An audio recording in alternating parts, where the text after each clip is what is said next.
As of right now, there are a total of 52 different Warframes, and that can make choosing the best quite difficult, as most are incredibly unique and differ heavily. Today though, we're going to discuss what I believe are the best 10 Warframes in the game, and why.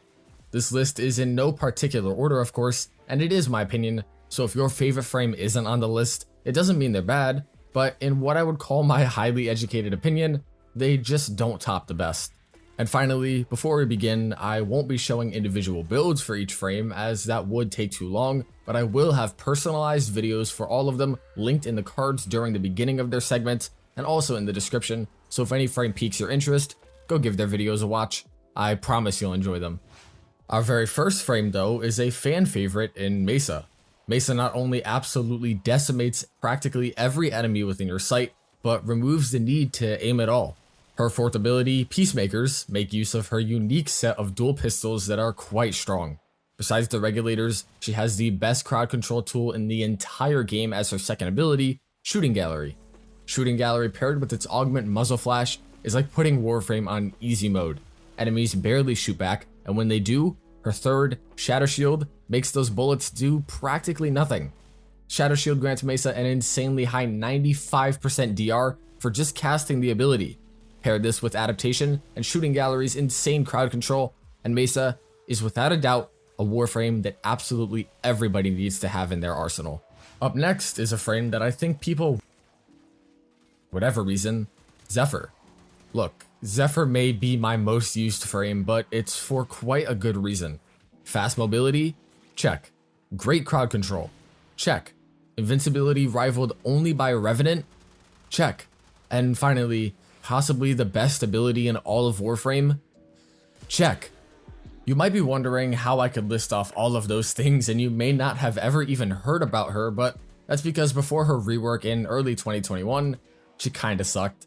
But forget that, because I think Zephyr is the best Warframe for new players and even vets.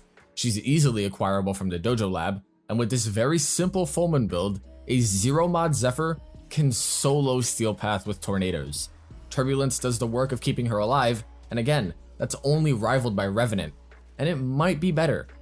Oh, and her first ability augment, Target Fixation, is an infinitely scaling nuke that requires only 2 button presses, so please, get Zephyr. She may be the best Warframe in the game right now. Speaking of Revenant though, let's talk about him because rather unfortunately, he does make this list. Any common viewer of my channel will know that I really don't like Revenant, but I just can't deny how strong he is. Mesmer's skin is the purest form of invincibility in the game and is 99% of what contributes to my dislike for him. Cast is 2, and you cannot die. Literally.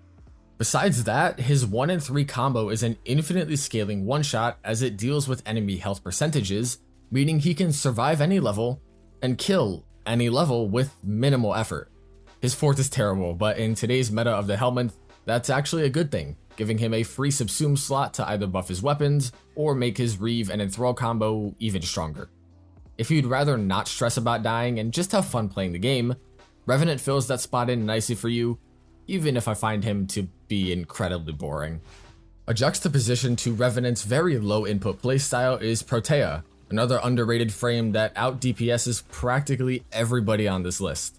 Protea's blaze turrets increase their damage based on the amount of enemies they hit during their lifetime. Pair this up with Heat Inherit and a grouping ability to take advantage of their infinite punch through, and yeah, that'll happen to any level by the way. Besides her insane damage capabilities, her one's defensive cast of shield satellites gives her a stupid amount of overshields and a buffed version of shield gating, giving 3 seconds of invulnerability on break rather than 1.3. Her third, Dispensary, gives both amazing energy generation when used with Equilibrium and lots of ammo, something you'll surely come to appreciate after the ammo nerfs. While her fourth is relatively underpowered, following the same principle as Revenant, this is a good thing as she likes to have grouping for her blaze turrets. Practical infinite damage, some of the best survivability in the game, and a fantastic support all make her a Warframe that everyone watching this should have or go get. Taking our next spot on this list is a frame that I'm sure everyone expected to see here, Wisp. Wisp just got her prime, and with that, a reinvigoration in her already high interest. While typically bagged as a support Warframe, she kind of does it all. Extra health and regen, attack speed, and fire rate, and non-line of sight crowd control on just one ability is quite a lot, and that's not it for her. Her second gives her and her companion invisibility during its duration, ending off with a 3-second period of invulnerability. Breach Surge is, well, Breach Surge. What do I even need to say about this one? Instant enemy blind that works on Eximus, a very highly scaling damage system that takes any damage to surged enemies and releases a spark, dealing at base 5 times the amount of the base hit, not counting all the other ways to scale this ability to damage cap. Following a similar trend with other frames on this list is that her fourth is not good. But again, in today's meta, this is a positive, giving us a very easy subsume slot for all sorts of buffs. She may be one of the most popular frames, and that's for a good reason, if we don't count any of her other assets. Up next is a personal favorite of mine, Xaku. I wouldn't say Xaku is underrated, but they sure as hell should be rated even more highly than they already are. Xaku's guns, acquired from Grasp of Lock, are their main DPS tool, and a very strong one at that. The strength of the guns depends on the level of the enemy they were stolen from, meaning that as enemies increase, your guns will match it. Furthermore, similar to and even better than Mesa, is that these guns auto-aim at enemies within range. Gone are the days of having to even press your ability key. Now you can just walk around and let the game play itself.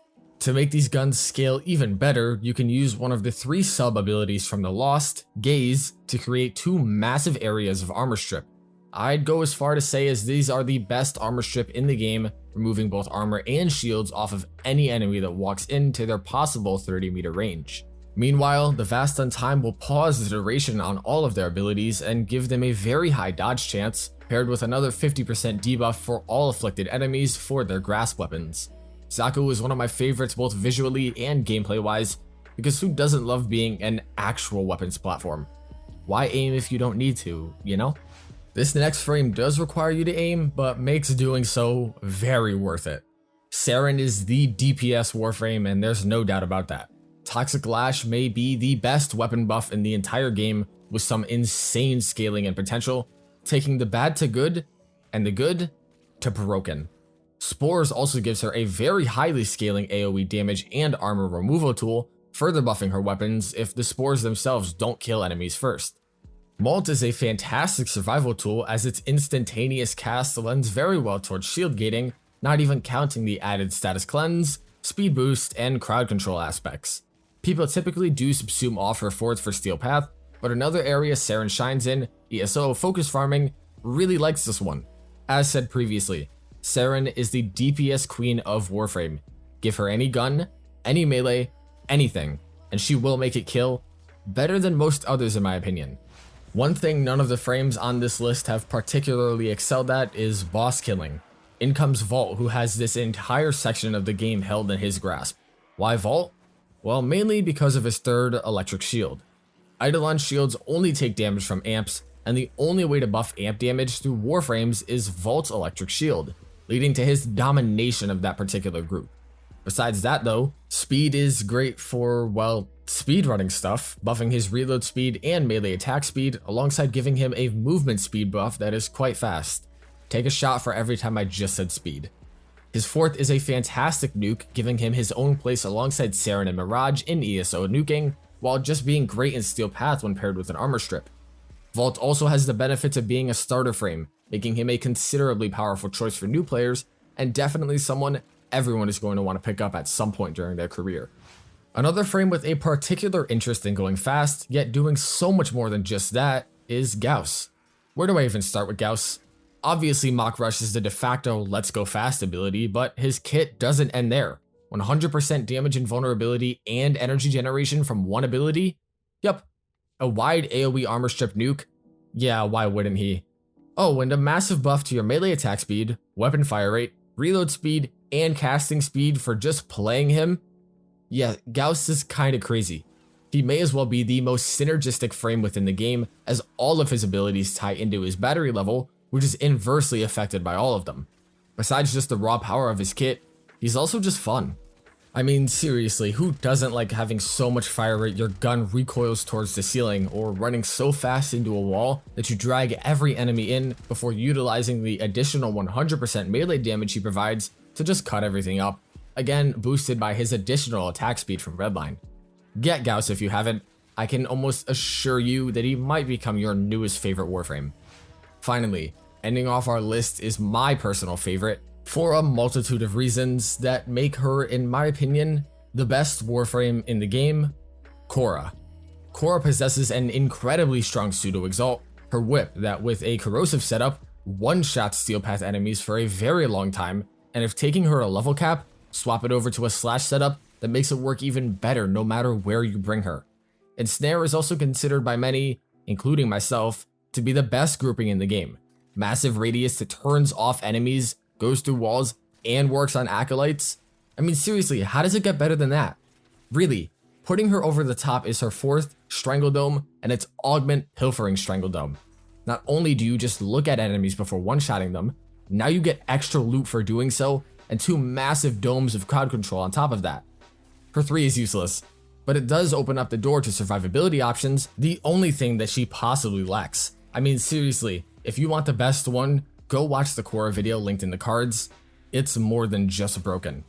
But again, Khora does it all, easily putting her onto this list, and in my opinion, making her the best frame in the entire game.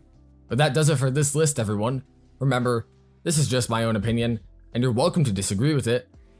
And if you do, I actually invite you to go comment down below your thoughts on this and why I should have potentially put another frame on this list instead of one already here. Videos for all these frames are again linked down in the description as well as the cards during their sections, so if any of them did interest you, please go check them out. I can guarantee you that all of them are absolutely insane with what I put together for you guys. Thank you so much for watching, your support really means so much to me, and if you found this video helpful, please consider liking and subscribing. I'm doing my best to make the best content I can for you guys. For those on Patreon and YouTube, your support is also very invaluable. Thank you to Bad Robot, Sage, Rave, Intellectual, SOS, 3000, Wally, Lyric, and of course everyone else on screen. Your support goes a long way in making sure I can keep doing what I do. Thank you. If you are not a member yet, consider checking out my Patreon and YouTube memberships, as it goes a long way in ensuring I can keep doing all of this. But as always, I hope this video was informative and helpful, and I will see all of you guys in the next one. Peace.